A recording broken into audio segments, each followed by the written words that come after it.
There are moments in life when everything shifts in an instant, when the world you thought was stable suddenly crumbles beneath you. I never expected my moment to come in the middle of an ordinary drive home. I was behind the wheel, my wife sitting beside me in the passenger seat, her laughter still echoing from the event we had just left. It had been a corporate gathering, one of those polished affairs where people put on their best smiles, sip expensive drinks, and pretend that office politics don't exist. I was in a good mood, or at least I had been.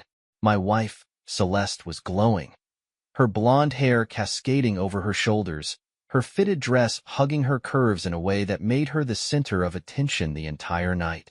She had always been social, effortlessly charming, making conversation with anyone and everyone. I admired that about her, until tonight.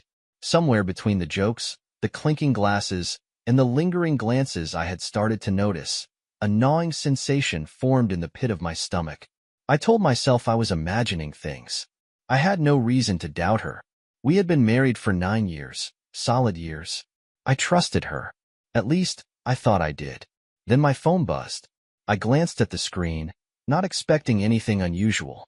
But as soon as I read the message, my blood ran cold. "Does it hurt yet?" That was it. Just 4 words. No name, no explanation.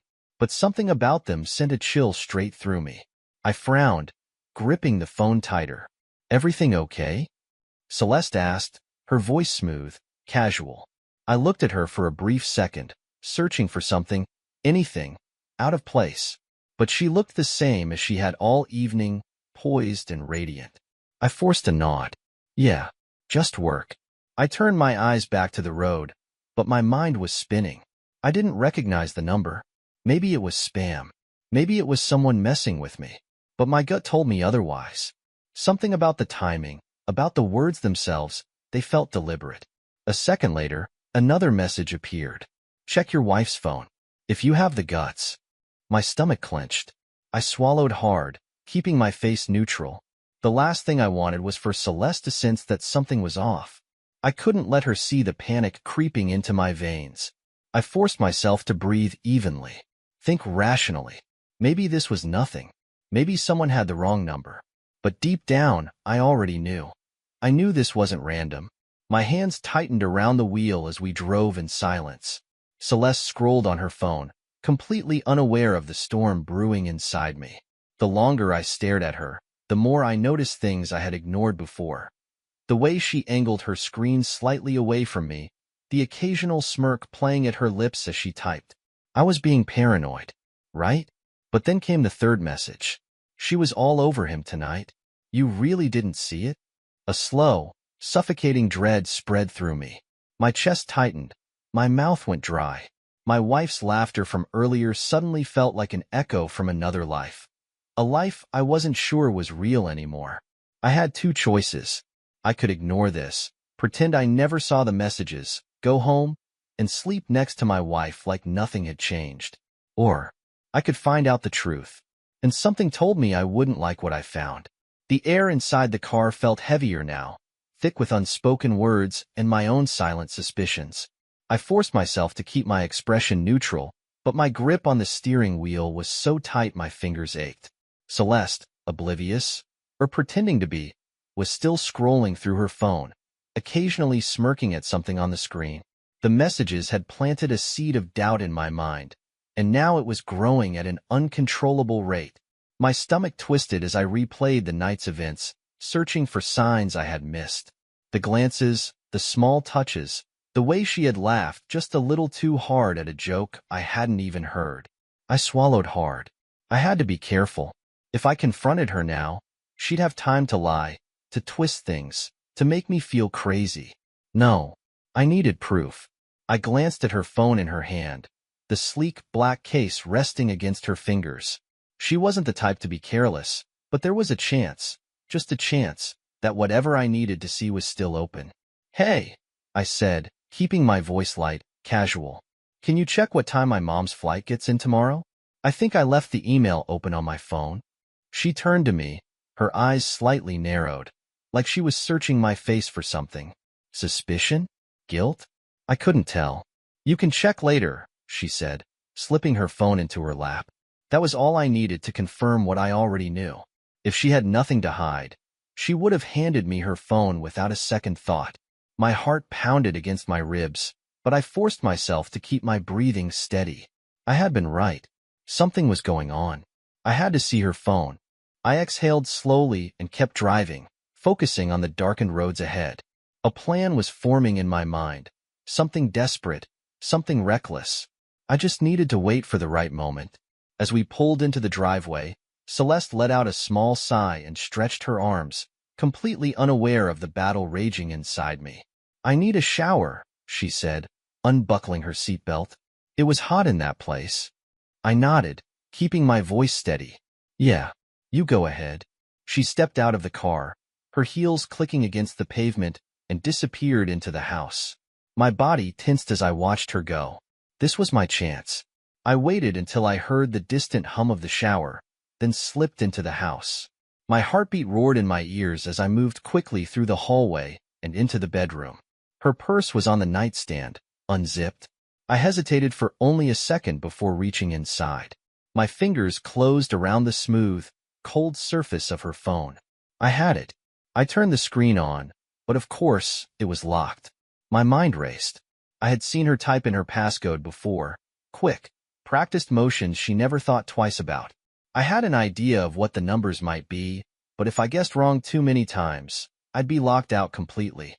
I inhaled sharply, my hands slightly shaking as I entered the numbers I thought were right. The screen blinked. Unlocked. My stomach churned. I opened her messages first, scrolling through the most recent ones. Most of them were harmless. Friends, family, coworkers. But then I saw a name that made my blood run cold. Nathan. I tapped on the thread, and as soon as the messages appeared, I felt like the ground had been ripped out from under me. "Nathan, I couldn't keep my hands off you tonight." "Nathan, you drive me insane." "Celeste. Celeste, you're so bad." What if he had seen? "Nathan, would it really matter?" "He has no idea. He never will." The words blurred together as my vision darkened around the edges. My breath came in short, sharp bursts. My hands clenched the phone so tightly my knuckles turned white. Nathan. Nathan was my coworker. Nathan had been at the event. Nathan had stood right next to me, laughing, drinking, shaking my hand like nothing was wrong. And all the while, my wife had been sneaking around with him behind my back. I could hear the water still running in the bathroom, the sound muffled through the walls. She had no idea I knew. Not yet. I had a choice to make. I could pretend I never saw any of this. I could go to bed, act normal, and let her keep living her double life. Or I could confront her the second she stepped out of that shower, demand the truth, watch her scramble for excuses. But the rage burning inside me told me neither of those options would be enough. No, I needed something bigger. I needed a plan, and I needed it fast. I stood in our dimly lit bedroom, gripping Celeste's phone like it was a ticking bomb. My breath was shallow, my pulse erratic. The messages on the screen burned into my mind, each one a fresh stab straight to the gut. She had been laughing with me all night, kissing my cheek, wrapping her arm around mine. But it was all a lie, a performance. The real her, the woman I had trusted for nearly a decade, had been sneaking stolen touches, whispers, and God knows what else with Nathan. Nathan. Just the name sent a fresh wave of rage rolling through me. I clenched my jaw, forcing myself to think. I couldn't explode. Not yet. Not until I had everything I needed. The water was still running in the shower. I had minutes, maybe less. I took a deep breath and scrolled further up in their messages. There was more. Nathan, next time, we won't have to hide. It'll just be us. Celeste, I can't wait. I hate sneaking around. Nathan, soon. Just hold on. My stomach twisted violently. Soon? What the hell did that mean? I scrolled faster, my fingers shaking. Then I saw something that made my blood run ice cold. A hotel reservation. Tomorrow. A suite booked in her name. I inhaled sharply. The pieces were snapping together too fast, too painfully. Celeste wasn't just cheating. She was planning something, and I wasn't supposed to find out. The shower suddenly shut off, jolting me back to reality. I had seconds. I quickly placed her phone back in her purse, exactly how I found it, and moved to my side of the bed. My chest felt like it was going to explode from the pressure, but I forced my expression to remain calm, controlled. She couldn't suspect a thing. A few moments later, Celeste stepped into the bedroom, wrapped in a towel. She smiled, and for the first time, I realized it wasn't a smile meant for me. I had seen that exact look on her face earlier at the event, but back then, I had told myself it was nothing. A trick of the light. A misunderstanding. Now I knew better. She had been smiling at him. "How was your shower?" I asked, keeping my voice steady. She stretched, letting out a satisfied sigh. "Much needed." She crossed the room, her bare feet padding against the hardwood floor. I watched her movements closely, analyzing every shift, every glance. Had she always been this distant? Had I been so blind? She climbed into bed beside me, pulling the covers over herself. "You're quiet." I forced a small chuckle. "Just tired." She hummed in response and reached for her phone. I pretended not to care as she picked it up, quickly checking her notifications. A flicker of something passed over her face, but it was gone before I could decipher it. Was she waiting for him to text? Was she disappointed that he hadn't? The thought made my hands curl into fists beneath the covers. I turned onto my side, staring at the ceiling. My mind was racing. Tomorrow. She was meeting him tomorrow. I could stop this before it happened. But how? If I confronted her now, she would lie. If I accused her without proof, she'd turn it around on me. No. I had to be smart. I had to let her think she was getting away with it. I had to see it with my own eyes. And then I would decide what to do. Beside me, Celeste let out a content sigh and nestled into her pillow. Moments later, her breathing slowed, deepened. She was asleep. I lay there in the dark, staring at the ceiling, feeling like I had already lost everything. But this wasn't over. Not by a long shot. Tomorrow, I'd catch her in the act. And once I did, she'd never see it coming. Sleep never came. I lay in bed all night, staring at the ceiling, my mind tangled in a storm of emotions. Rage, pain, disbelief. Every time I closed my eyes, I saw Celeste's messages, her laughter at the event, the way Nathan had clapped me on the back like we were friends. Like I was the fool. By the time morning arrived, I had made my decision. I wasn't going to let her slip away without consequences. Celeste stirred beside me, stretching her arms before lazily reaching for her phone. I kept my breathing even, pretending to be asleep as she unlocked the screen. My heart pounded in my chest as I listened, waiting. Then, a quiet vibration. A message. She shifted in bed, the soft glow of her screen illuminating her face.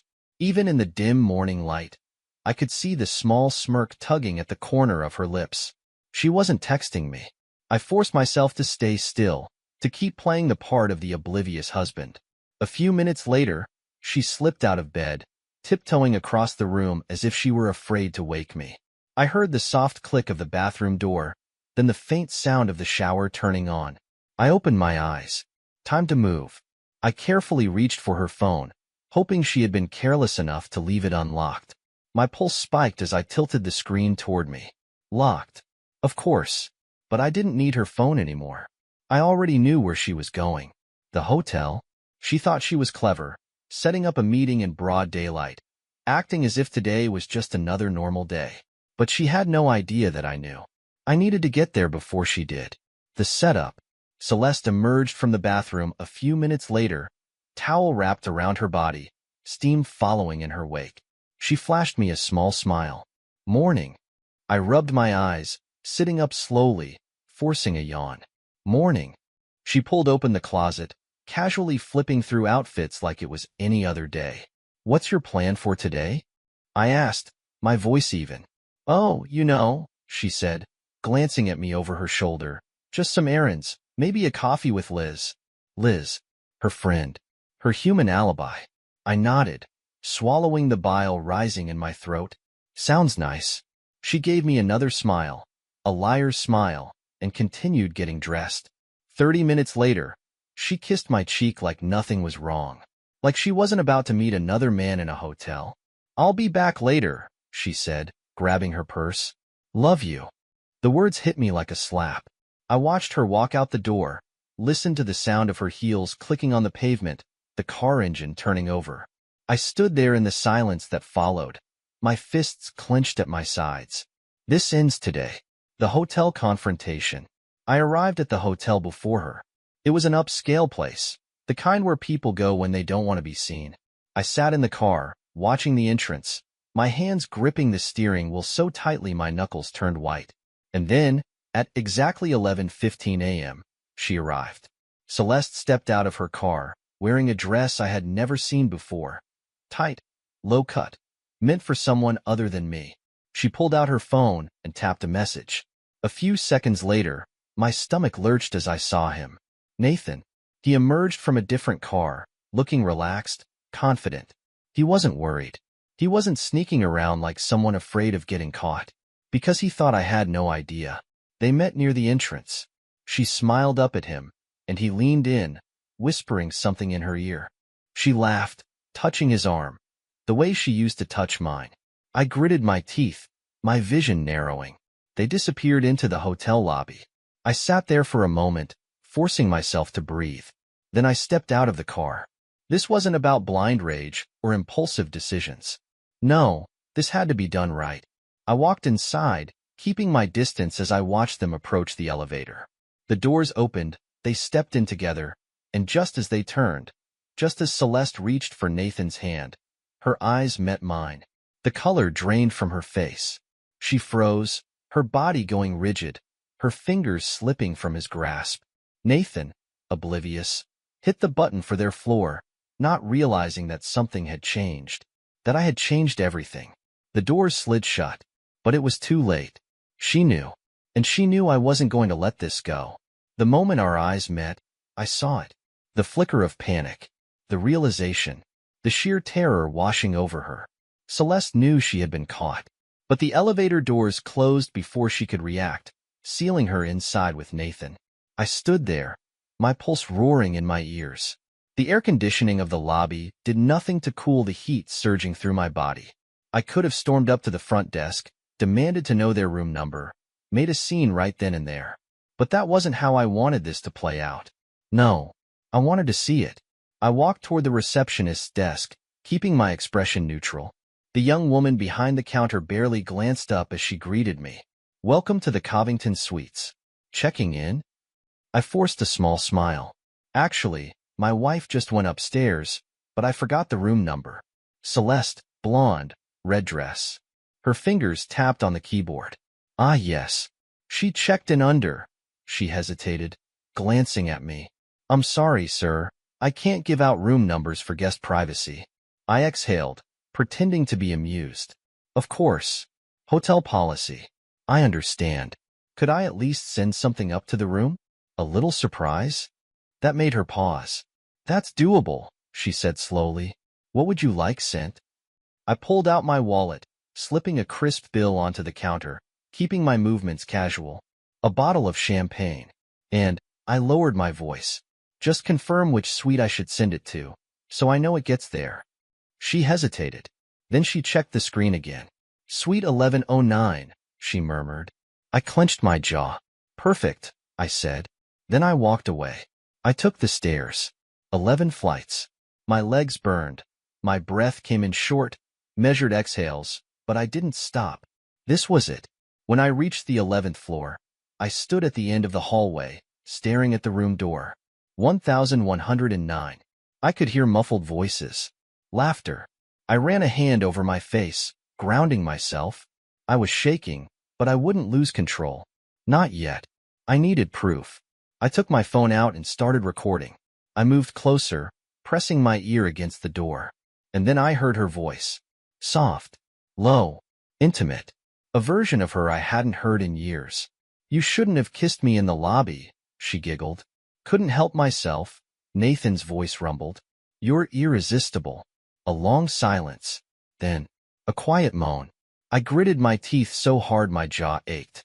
I could feel my hands trembling, not with fear, not with sadness, but with something deeper. A betrayal so profound it made my entire body reject the reality in front of me. I kept recording. Every whisper, every touch, every sound. This wasn't just for me. This was going to destroy her.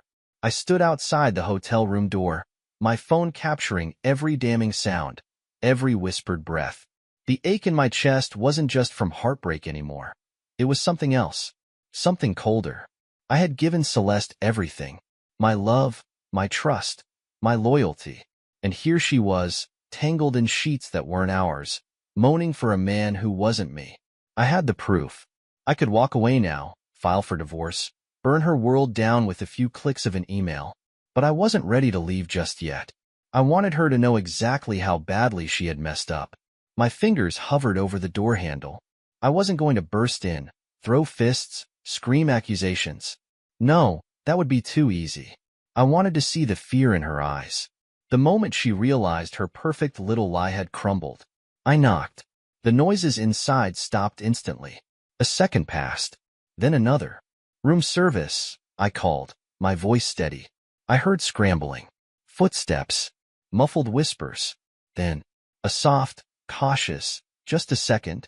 I stood motionless, listening as someone fumbled around, probably trying to cover up what couldn't be hidden.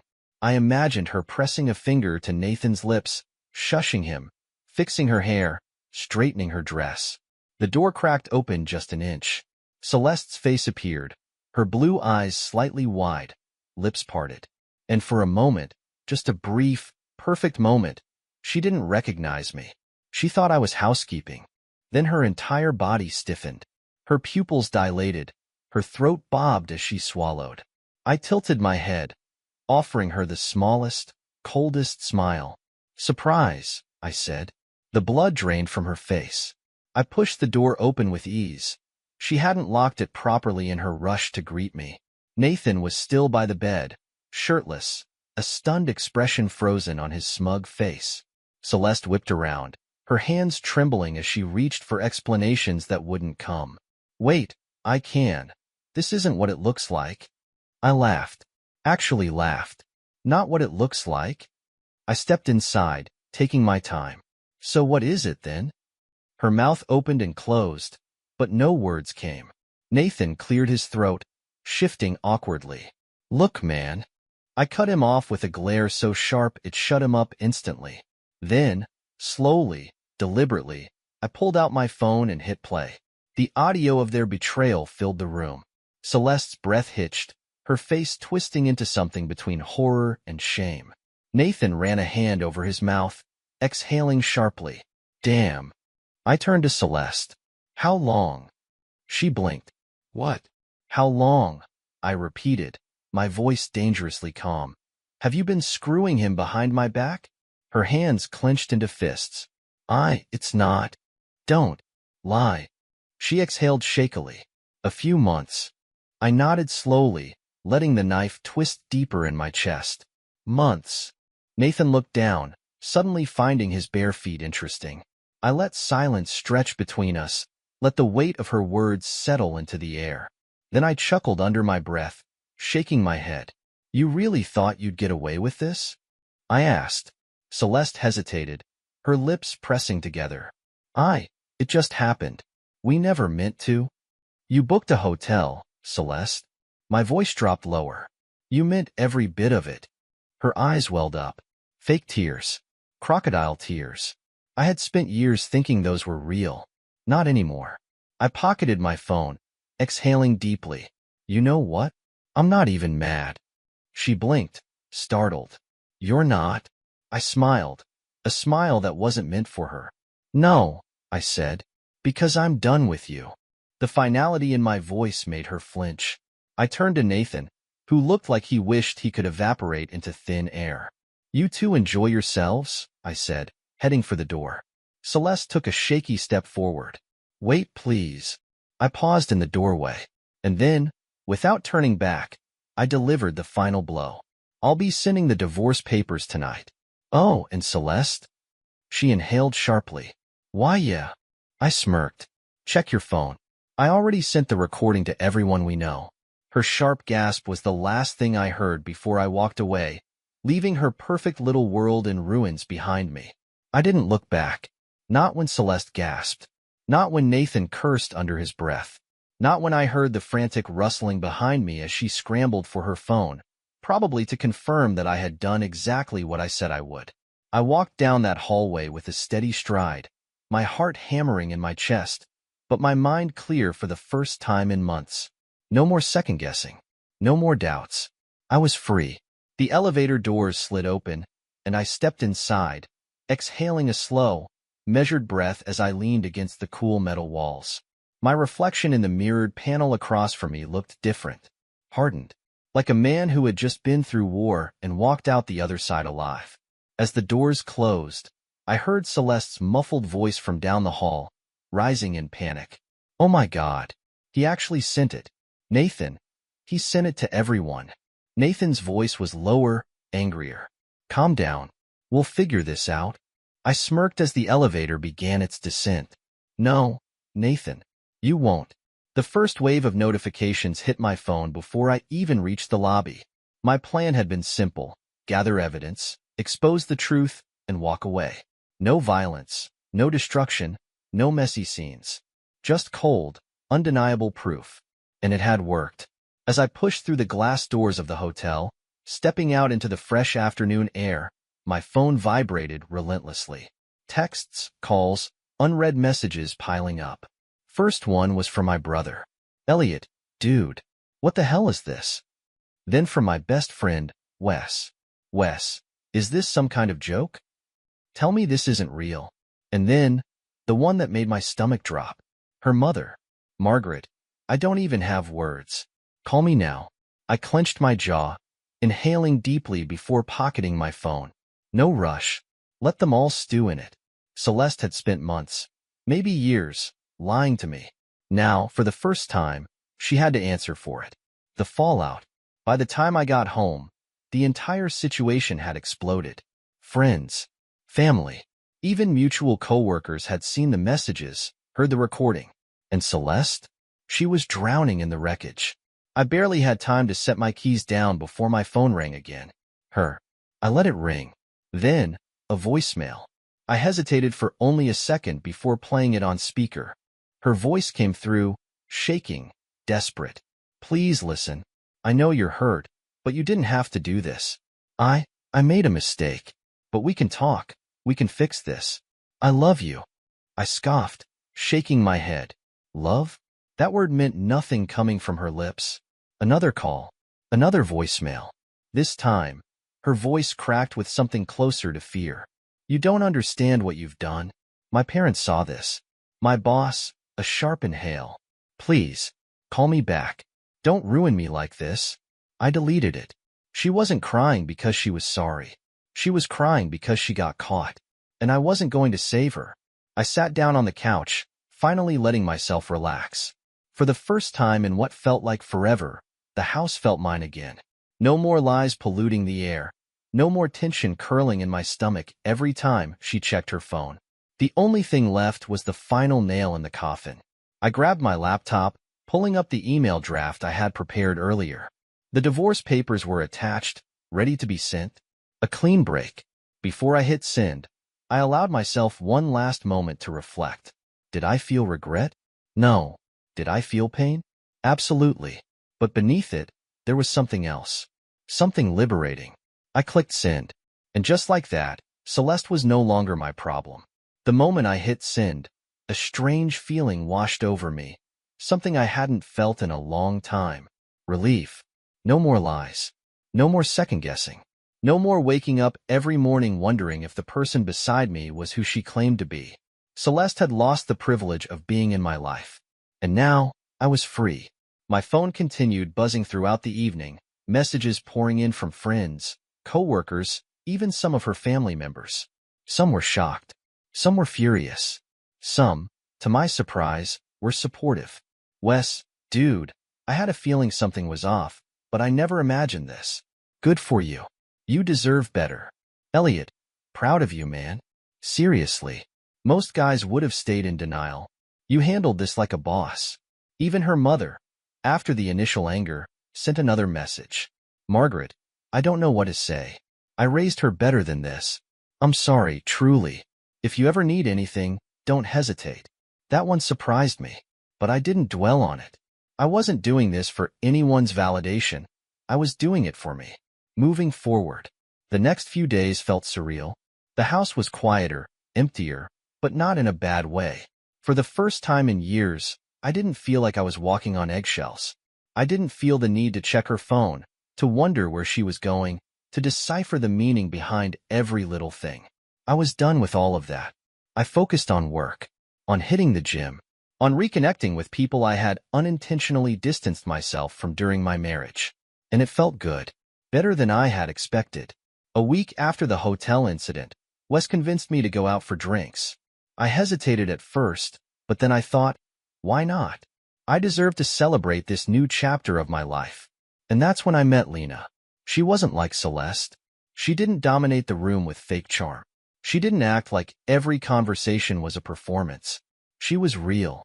We talked for hours, laughing over shared stories, bonding over the fact that neither of us were where we had expected to be at this stage in life.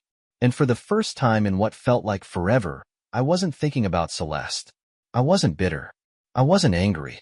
I was ready to move on. As the night ended, Lena smiled at me, a smile that was meant just for me. And this time, I smiled back, because my life wasn't over. It was just beginning.